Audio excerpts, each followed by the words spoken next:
Hi, welcome to valuationpodcast.com, a podcast and video series about all things related to business and valuation. My name is Melissa Gragg, and I provide mediation and valuation services based in St. Louis, Missouri. Today, we will discuss M&A sports franchise valuations with Edwin Draughan. Edwin is a sports franchise valuation expert based in Los Angeles, California, and has been a member of Park Lane since 2017. Park Lane is a boutique sports-focused investment bank founded in 2005. Edwin's primary responsibility at Park Lane is to lead the firm's efforts with sports franchise valuations and due diligence, which also includes the client relations, market awareness, deal sourcing, and execution. He also plays an integral role in the firm's sports franchise M&A advisory, early stage capital raising, and traditional real estate divisions. Well, and to give kind of the listeners a perspective, if I decided I wanted to go buy a gas station or, a Chick-fil-A franchise or a Subway or something like that, right? I'm going to say, okay, how much is this one making? Okay, how much is this one making? This location, this better, da da da.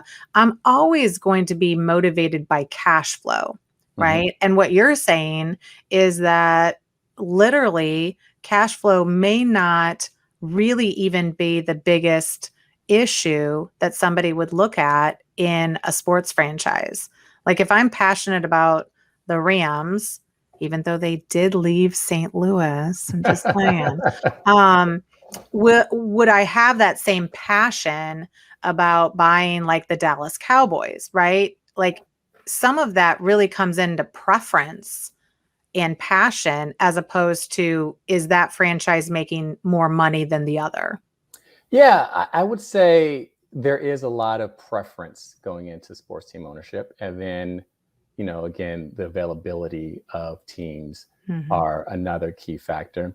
But you actually touched upon something that is also one of the primary factors in which teams you acquire, and that's market.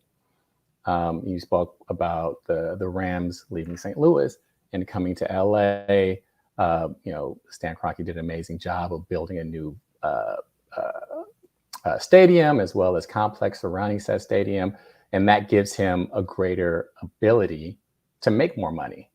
And when we're saying kind of make more money, I'm focusing primarily on the top line in that, Los Angeles is a larger as well as wealthier market than St. Louis.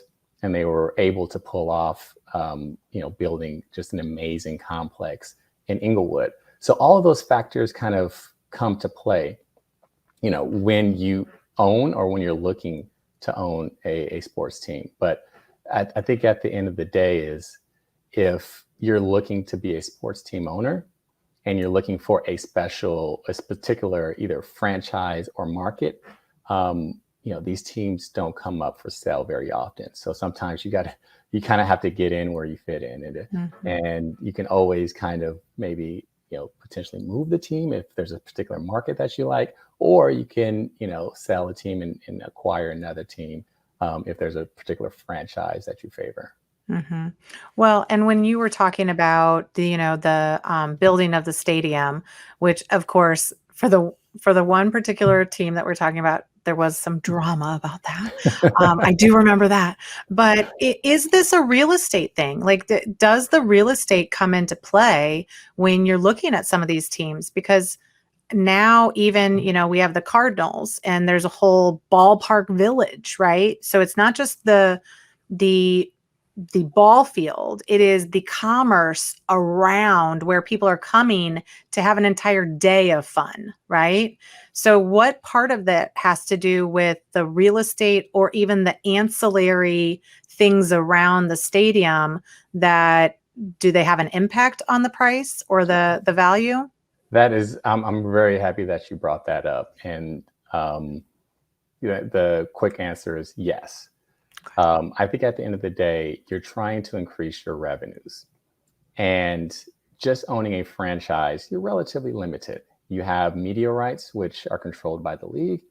And then you have ticket sales and sponsorships, which are relatively limited by your sports venue.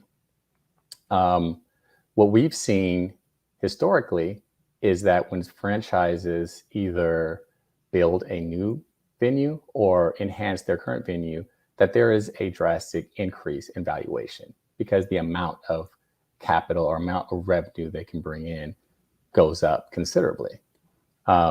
It's very important for sports teams to keep their venues, in line with the demographics of their market. For example, Golden State Warriors, they play in San Francisco.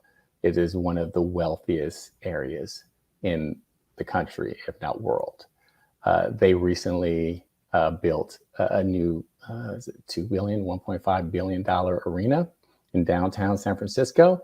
However, this one is more unique because they focused on luxury seats and luxury in suites. It's a lot more than you would normally see at a venue, but that better accommodates the demographic, and they're able to extract more value from their fans by doing it this way. So, building or having a sports venue that complements the demographics of your market is just key in terms of increasing that revenue potential. And then you touch upon another area that is very, very important to revenue growth, and that's the surrounding area around the venue. A key example of that is, and I hate to keep bringing Los Angeles into this, but the Lakers, they built the Staples Center downtown, and then AEG, who built it, who was a minority owner in the Lakers, also built around that and made downtown a more thriving area. Before, it wasn't as thriving as it is now. And they have, office space, retail, restaurants, etc., because they know that sports venues are a place of aggregation of people. And if people are just coming to watch the game and leave, then that's a huge wasted opportunity. So now you're seeing a lot of kind of mixed use development to further increase the revenue potential of sports teams.